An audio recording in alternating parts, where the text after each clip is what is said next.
Dans un petit village niché au creux des montagnes de Provence, où les champs de lavande ondulent sous le vent doux de l'été, la vie d'Élise s'écoule avec la régularité d'une horloge ancienne.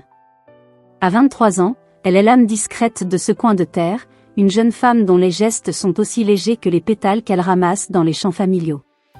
Ses cheveux châtains, souvent noués sous un foulard usé, encadrent un visage aux traits délicats, mais ses yeux, d'un brun profond, trahissent une mélancolie qu'elle garde pour elle. Élise est la fille unique d'une famille de paysans, des gens simples qui travaillent la terre avec acharnement pour joindre les deux bouts. Leur ferme, une maison de pierre aux volets bleus délavés, se dresse à l'orée du village, entourée de champs dorés par le soleil. Chaque matin, elle se lève avant l'aube, aidant son père, Paul, à traire les chèvres et sa mère, Claire, à préparer les fromages qu'ils vendront au marché. Mais dans son cœur, Élise porte un rêve qu'elle n'ose confier à personne, celui d'une vie plus vaste, où elle ne serait pas seulement la fille des champs, invisible aux yeux du monde. Le village, Saint-Lucien, est un lieu où tout le monde se connaît, où les commérages voyagent plus vite que le vent. Les habitants, pour la plupart des agriculteurs ou des artisans, vivent selon des traditions immuables, et Élise, avec sa timidité presque maladive, passe inaperçue. Elle parle peu, baisse les yeux lorsqu'on s'adresse à elle, et ses rares sourires sont réservés aux enfants du village ou aux animaux qu'elle soigne avec tendresse. Pourtant, derrière cette façade réservée, Élise possède une force intérieure, une sensibilité aiguë qui perçoit les beautés et les injustices du monde. Elle lit en secret des romans d'amour, cachés sous son oreiller, et s'imagine parfois dans des aventures où elle serait libre, audacieuse, aimée. Mais la réalité la rattrape toujours, sa vie est ancrée dans la terre, dans les attentes de ses parents qui rêvent pour elle d'un mariage avec un homme du village, un fermier robuste qui assurerait la pérennité de leur modeste patrimoine. À quelques kilomètres de là, dans la ville animée d'Aix-en-Provence, Julien de Varenne vit une existence diamétralement opposée. À 28 ans, il est l'héritier d'une famille fortunée, propriétaire d'une maison de mode prestigieuse, Varenne Couture, connue pour ses créations élégantes portées par l'élite européenne. Julien est grand, avec des cheveux noirs impeccablement coiffés et des yeux verts qui captent la lumière comme des émeraudes. Son charme naturel et son sourire désarmant lui ouvrent toutes les portes, mais il porte en lui une lassitude profonde. Les attentes de sa famille, et en particulier de son père, Charles, pèsent sur ses épaules comme un fardeau. Charles, un homme au regard d'acier et à la voix tranchante, dirige l'entreprise familiale avec une main de fer. Pour lui, Julien n'est pas seulement un fils, mais un pion dans un jeu de pouvoir, destiné à épouser une femme de haut rang pour renforcer les alliances commerciales de la famille. Julien, cependant, se sent étouffé par ce monde de luxe et d'apparence. Il aspire à quelque chose de plus authentique, un sentiment qu'il ne trouve ni dans les salons parisiens ni dans les soirées mondaines où il est constamment entouré de courtisans. Un jour d'été, alors que le marché hebdomadaire de Saint-Lucien bat son plein, les chemins d'Élise et de Julien se croisent. Julien, en visite dans la région pour superviser l'achat de tissus artisanaux pour une nouvelle collection, s'est aventuré au marché par curiosité. Il est immédiatement frappé par la silhouette discrète d'Élise, qui arrange des bouquets de lavande sur l'étal de sa famille. Elle ne le remarque pas tout de suite, absorbée par son travail, mais lorsqu'elle lève les yeux, leurs regards se rencontrent. C'est un instant suspendu, comme si le bruit du marché s'évanouissait. Julien, habitué à être entouré de femmes sophistiquées, est captivé par la simplicité d'Élise, par la douceur de ses gestes et l'éclat timide de ses yeux. Il s'approche, prétextant un intérêt pour les produits, et engage la conversation. Élise, intimidée, répond à peine, ses joues rosissant sous l'attention de cet inconnu élégant. Pourtant, Julien ne se décourage pas. Il revient les jours suivants, trouvant des excuses pour visiter le village, et peu à peu, Élise s'habitue à sa présence. Il lui parle de la ville, des voyages, de la musique, et elle, bien qu'hésitante, commence à s'ouvrir, partageant des bribes de son monde. Les parents d'Élise, Paul et Claire, observent cette amitié naissante avec méfiance. Ils savent qui est Julien. Les rumeurs sur la famille Varenne circulent même dans leur village reculé. Paul, un homme robuste aux mains calleuses, craint que cet étranger ne brise le cœur de sa fille. Claire, plus douce mais tout aussi protectrice, redoute qu'Élise ne s'égare dans des rêves impossibles. Il souhaite pour elle un mariage avec Pierre, un jeune fermier du village, un homme simple mais fiable, qui a déjà exprimé son intérêt pour Élise. Pierre est tout ce qu'Élise n'est pas, bruyant, confiant, ancré dans la vie du village. Mais Élise, bien qu'elle respecte Pierre, ne ressent pour lui qu'une amitié distante. Son cœur, elle le sent, commence à battre pour Julien, même si elle n'ose l'admettre point du côté de Julien, la situation n'est pas plus simple. Sa famille, et en particulier son père, Charles, attend de lui qu'il annonce ses fiançailles avec Camille, la fille d'un riche industriel parisien. Camille est belle, cultivée, et parfaitement adaptée au monde des Varennes, mais Julien la trouve froide, calculatrice. Chaque fois qu'il tente d'évoquer ses doutes, Charles le coupe avec des discours sur le devoir et la réputation familiale.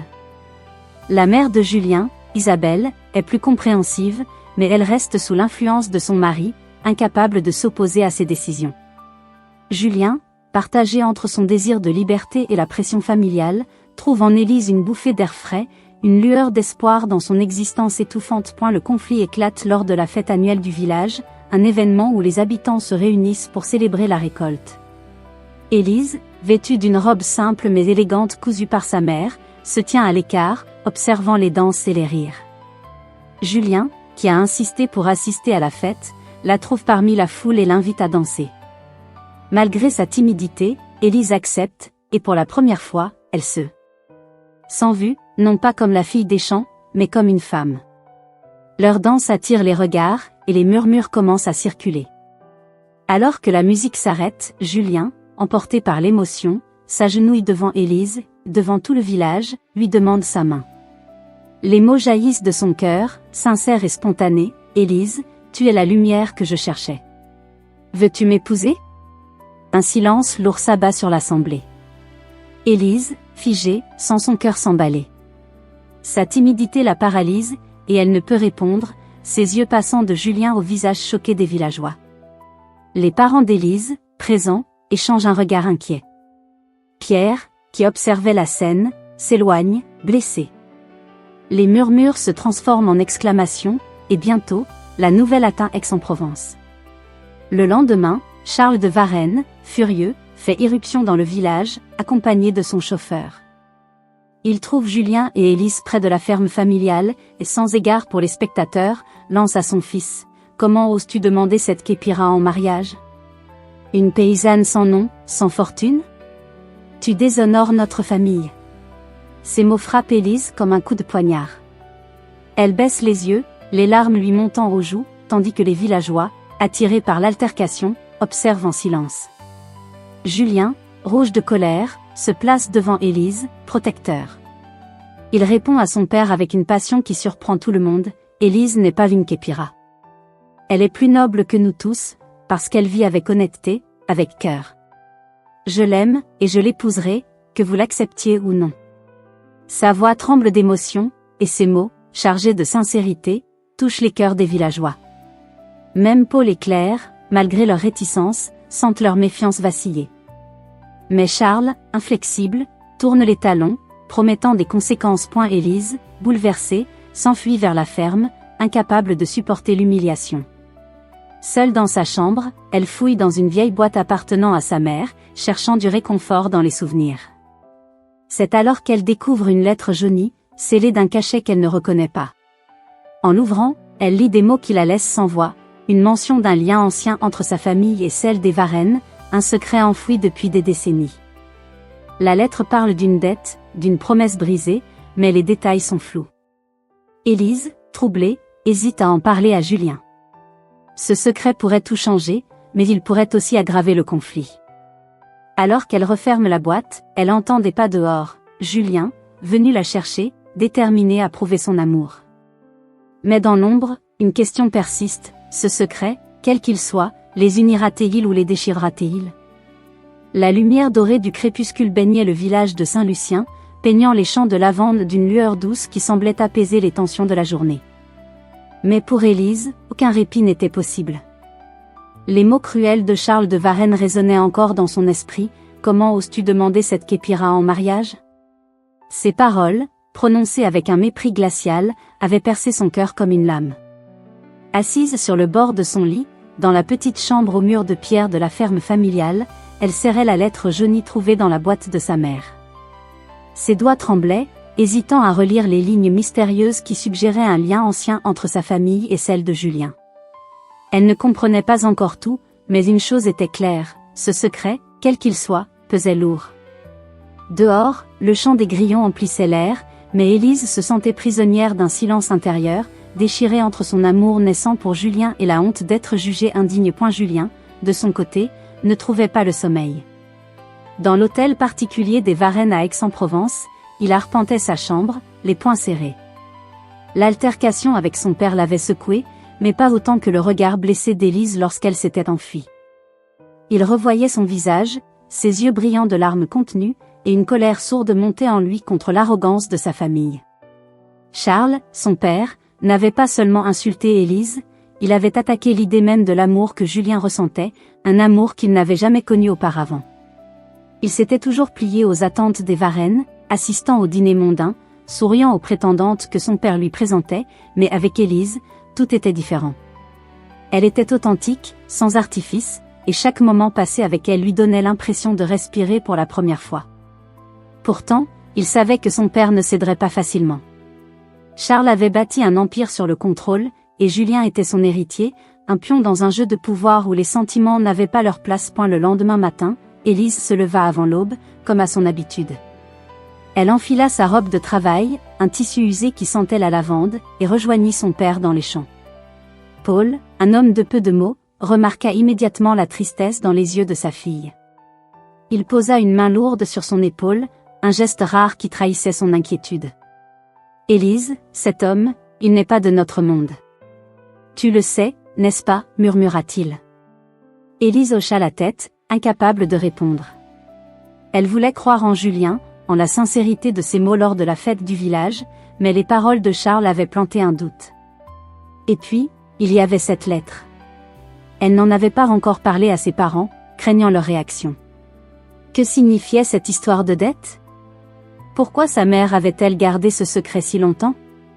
Elle décida de garder la lettre cachée pour le moment, espérant trouver des réponses avant de bouleverser sa famille. À Aix, Julien affrontait une tempête différente. Charles l'avait convoqué dans son bureau, une pièce imposante aux murs ornés de tableaux coûteux et de meubles en acajou. L'atmosphère était lourde, presque suffocante. « Tu crois que cette paysanne mérite d'entrer dans notre famille ?» lança Charles, son regard perçant. « Camille Delaunay est une femme digne de toi. Elle a l'éducation, le statut, tout ce qu'il faut pour Varennes Couture. Cette Élise n'est rien d'autre qu'une distraction. » Julien sentit la colère monter, mais il tenta de garder son calme. « Camille ne m'aime pas, père. Elle veut votre nom, votre argent. Élise, elle me voit, moi, pas l'héritier. » Charles frappa du poing sur son bureau, faisant trembler un verre de cristal. « Tu es aveuglé, Julien. J'ai engagé quelqu'un pour enquêter sur cette fille. Tu verras qu'elle n'est pas aussi innocente qu'elle le prétend. » Julien quitta le bureau, le cœur lourd. L'idée que son père fouille dans la vie d'Élise le rendait malade, mais une part de lui, bien qu'il s'en voulût, se demandait si Charles avait raison. Et si Élise cachait quelque chose ? Il chassa cette pensée, refusant de douter d'elle, et décida de retourner à Saint-Lucien. Il devait la voir, lui parler, lui prouver qu'il était sérieux.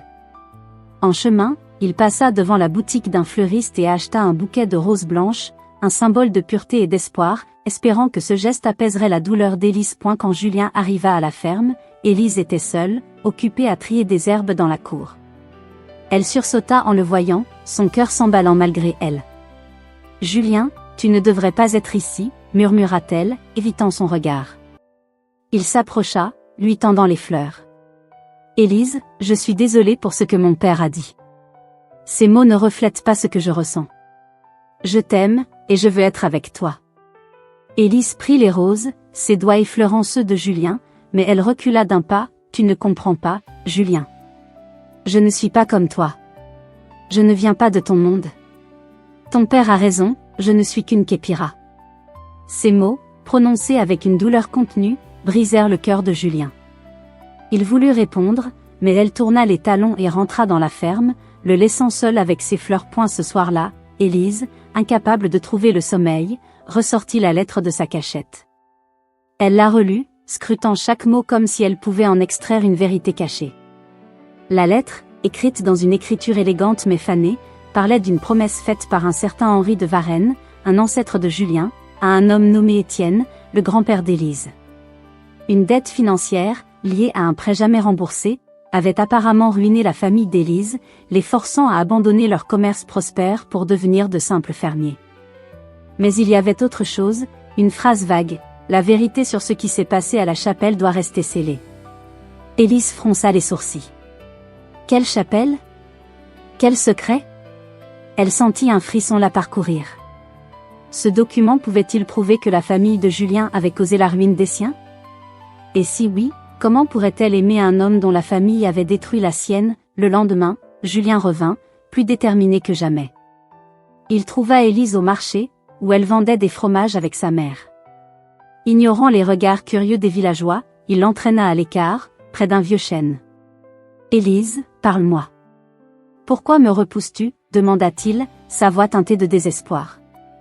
Élise, les larmes aux yeux, céda enfin. Elle lui tendit la lettre, ses mains tremblantes. « Lis ça, Julien. C'est à propos de nos familles. » Julien parcourut le document, son visage pâlissant à mesure qu'il comprenait. « Une dette? Mon grand-père? » Élise, je ne savais rien de tout ça. Il posa la lettre, prenant ses mains dans les siennes. Peu importe ce qui s'est passé il y a des années. Ce qui compte, c'est nous, maintenant. Mais leur conversation fut interrompue par l'arrivée de Pierre, le fermier qui convoitait Élise. Il avait entendu des rumeurs sur la lettre, blessé par le rejet implicite d'Élise, lança d'un ton amer. « Alors, tu préfères un riche qui te fera souffrir plutôt que quelqu'un qui connaît ton monde ?» Élise, troublée, ne sut que répondre, et Pierre s'éloigna, la colère dans les yeux. Julien, sentant la tension, promit à Élise de confronter son père pour obtenir des réponses sur cette dette. « Je ne laisserai pas le passé nous séparer », murmura-t-il avant de partir. À Aix, Julien trouva Charles dans son bureau, entouré de documents. Sans préambule, il brandit la lettre. « Qu'est-ce que ça signifie, père? Pourquoi notre famille doit-elle de l'argent à celle d'Élise ?» Charles, d'abord surpris, éclata d'un rire froid. « Tu crois tout ce qu'une paysanne te montre? Cette lettre n'est qu'un tissu de mensonges. Ses parents ont probablement inventé cette histoire pour extorquer de l'argent. » Mais Julien remarqua une lueur d'inquiétude dans les yeux de son père, un vacillement qui trahissait un mensonge. « J'ai engagé un détective, » ajouta Charles, changeant de sujet. « Il a trouvé des choses intéressantes sur la famille de ta chère Élise. Des dettes, des scandales. Elle n'est pas aussi pure que tu le penses. » Julien quitta le bureau, furieux mais troublé. Et si son père avait raison? Et si Élise, ou sa famille, cachait quelque chose? Il chassa ses pensées, refusant de douter d'elle, mais la graine du doute était plantée. Pendant ce temps, à Saint-Lucien, Élise reçut une visite inattendue. Une femme âgée, au visage marqué par le temps, se présenta à la ferme. Elle se nommait Marguerite, une ancienne amie de la mère d'Élise. « Ta mère m'avait parlé de cette lettre, » dit-elle d'une voix rauque. « Mais il y a plus. » Elle tendit à Élise un autre document, un testament rédigé par Henri de Varenne, mentionnant un héritage destiné à la famille d'Élise, un héritage qui n'avait jamais été versé. « Ils vous ont volé votre avenir, » murmura Marguerite, ses yeux brillants d'une colère ancienne. « Mais faites attention. Quelqu'un d'autre sait, et ils ne veulent pas que ce secret soit révélé. » Élise sentit son cœur se serrer. Ce testament changeait tout. Il prouvait que la famille de Julien avait intentionnellement spolié la sienne. Mais à qui Marguerite faisait-elle allusion? Qui d'autre connaissait ce secret? Alors qu'elle rangeait le testament, un bruit dehors la fit sursauter. Elle sortit, mais ne vit personne. Pourtant, une ombre semblait planer sur la ferme, comme si quelqu'un l'observait. Élise comprit qu'elle était à un carrefour, révéler la vérité et risquer de détruire la famille de Julien, ou garder le silence et protéger son cœur. Mais une chose était certaine, le passé, comme une tempête, menaçait de tout emporter. La brume matinale enveloppait Saint-Lucien, drapant les champs de lavande d'un voile argenté qui semblait suspendre le temps. Élise, debout devant la fenêtre de sa chambre, serrait le testament entre ses mains tremblantes. Les mots d'Henri de Varenne, écrits des décennies plus tôt, pesaient comme une pierre dans son cœur. Ce document, remis par Marguerite, révélait une vérité accablante. La famille de Julien avait spolié la sienne, privant ces ancêtres d'un héritage qui aurait pu changer leur destin. La ferme familiale, avec ses murs usés et ses terres arides, n'était que l'ombre d'un passé volé.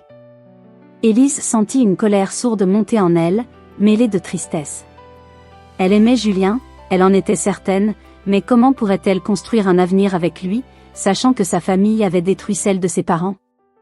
Le poids de ce secret menaçait de l'étouffer, et l'avertissement de Marguerite résonnait encore, quelqu'un d'autre sait, et ils ne veulent pas que ce secret soit révélé. Qui était ce quelqu'un? Et pourquoi cette menace planait-elle sur elle? À Aix-en-Provence, Julien était rongé par l'incertitude. La confrontation avec son père, Charles, l'avait laissé avec plus de questions que de réponses. La lettre d'Élise, mentionnant une dette ancienne, et l'attitude évasive de Charles avaient éveillé ses soupçons. Il ne pouvait croire que son père, malgré son arrogance, ait pu être impliqué dans une injustice aussi grave. Pourtant, le doute s'insinuait, et avec lui, une détermination farouche à découvrir la vérité. Julien savait qu'il devait agir vite, avant que son père ne trouve un moyen de discréditer Élise ou de la faire taire. Il décida de retourner à Saint-Lucien, mais avant de partir, il fouilla le bureau de Charles, espérant trouver des indices. Dans un tiroir verrouillé, qu'il força avec un coupe-papier, il découvrit un carnet ancien, aux pages jaunies, appartenant à son grand-père, Henri de Varenne. Les notes, écrites à l'encre noire, parlaient d'un accord avec un certain Étienne, le grand-père d'Élise, et d'une « dette à régler ». Mais une phrase, soulignée avec force, attira son attention: « La chapelle doit rester silencieuse ». Julien sentit un frisson le parcourir. Que cachait cette chapelle? Était-ce lié au testament dont Élise ignorait encore l'existence? À Saint-Lucien, Élise passait la journée dans un état second. Ses parents, Paul et Claire, avaient remarqué son agitation, mais elle n'osait pas leur parler du testament. Elle craignait leur réaction, leur douleur face à une injustice qu'ils avaient peut-être soupçonnée sans jamais oser l'affronter. Au marché, les regards des villageois pesaient sur elle. Les rumeurs sur sa relation avec Julien et l'altercation avec Charles s'étaient répandues comme une traînée de poudre. Pierre, le fermier qui avait espéré l'épouser, l'évitait, mais son regard blessé trahissait une rancune tenace. Élise se sentait seule, prisonnière d'un secret trop lourd pour elle. Elle décida de se rendre à la vieille chapelle abandonnée à l'orée du village, mentionnée dans la lettre de sa mère. Peut-être y trouverait-elle des réponses. La chapelle, envahie par les ronces et les herbes folles, semblait figée dans le temps. À l'intérieur, l'air était frais, chargé d'une odeur de pierre humide. Élise examina les lieux, cherchant un indice, mais ne trouva qu'un vieux registre poussiéreux, caché sous un banc. En l'ouvrant, elle découvrit une liste de dons faits à la chapelle, incluant une somme importante de la part d'Henri de Varenne, datée de l'année où la dette avait été contractée. Une note manuscrite, presque illisible, ajoutait « Pour Étienne, en réparation ». Élise comprit alors que l'héritage mentionné dans le testament était lié à cet endroit, mais pourquoi n'avait-il jamais été transmis? Julien arriva à la ferme en fin d'après-midi, le carnet d'Henri serré dans sa poche. Il trouva Élise dans la cour, les yeux rougis par les larmes. Sans un mot, il la prit dans ses bras, et pour la première fois depuis des jours, elle ne le repoussa pas. « J'ai trouvé quelque chose », murmura-t-il, lui montrant le carnet. Élise, hésitante, lui tendit le testament en retour. Ensemble, ils lurent les documents, reconstituant peu à peu l'histoire. Henri de Varenne, autrefois proche d'Étienne, avait promis de lui céder une partie des terres familiales pour rembourser un prêt qui avait sauvé l'entreprise Varenne Couture d'une faillite imminente. Mais après la mort d'Étienne, Henri avait rompu sa promesse, gardant les terres et laissant la famille d'Élise sombrer dans la pauvreté. Le testament, rédigé peu avant la mort d'Henri, était une tentative tardive de réparer cette injustice, mais quelqu'un, probablement Charles, avait veillé à ce qu'il ne soit jamais exécuté. Julien, bouleversé, sentit la colère monter contre son père. « Je vais le confronter, Élise. Il doit reconnaître ce qu'il a fait. » Élise, cependant, était déchirée. « Et si ça détruit ta famille ? Et la mienne ?» demanda-t-elle, la voix tremblante. Julien posa une main sur sa joue, ses yeux verts brillants d'une détermination nouvelle. « Alors nous construirons une nouvelle famille, toi et moi. » Ces mots, simples mais sincères, touchèrent Élise au plus profond de son cœur. Pourtant, elle ne pouvait ignorer la menace évoquée par Marguerite.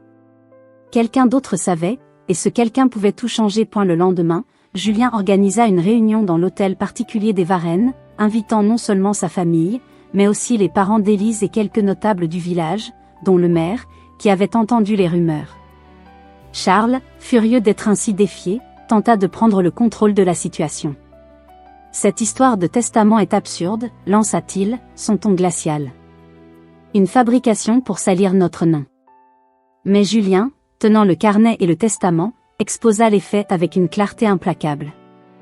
Il raconta l'histoire d'Étienne, l'homme qui avait sauvé les Varennes, et de la trahison qui avait suivi.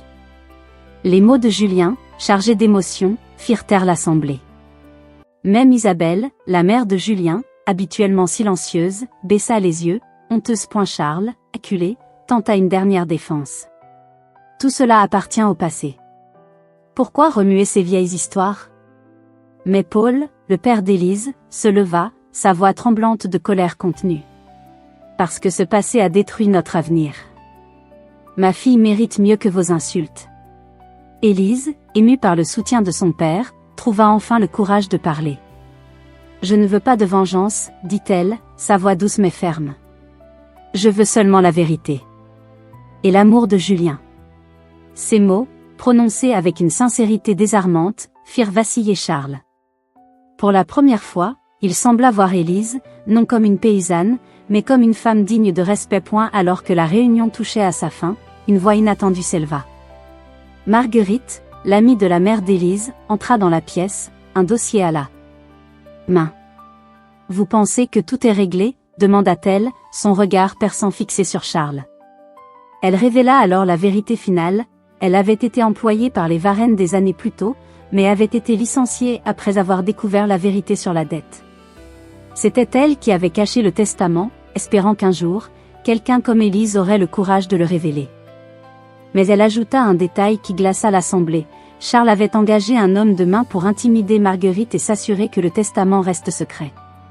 Cet homme, un certain Victor, était celui qui surveillait Élise, celui dont Marguerite avait averti. Julien, horrifié, se tourna vers son père. Est-ce vrai? Charles, le visage blême, ne répondit pas, mais son silence était un aveu. Dans un élan de courage, Julien annonça qu'il renonçait à son héritage si la justice n'était pas rendue. Les terres appartiennent à la famille d'Élise. Je ne veux pas d'un empire bâti sur des mensonges. Cette décision, radicale, choqua l'assemblée, mais elle gagna le respect des villageois et de Paul et Claire, qui virent en Julien un homme d'honneur. Les semaines qui suivirent furent marquées par un changement profond. Charles, sous la pression publique, céda les terres mentionnées dans le testament à la famille d'Élise, restaurant leur ferme et leur offrant une stabilité financière qu'ils n'avaient jamais connue. Julien, fidèle à sa parole, quitta l'hôtel particulier pour s'installer dans une maison modeste près de Saint-Lucien. Élise, autrefois timide et effacée, trouva une force nouvelle en elle. Elle et Julien se marièrent lors d'une cérémonie simple dans la chapelle restaurée, entourés de leur famille et des villageois. Les roses blanches, celles que Julien lui avait offertes, ornaient l'autel, symbole de leur amour pur et résili. Mais alors que le couple s'installait dans leur nouvelle vie, une lettre anonyme arriva à la ferme.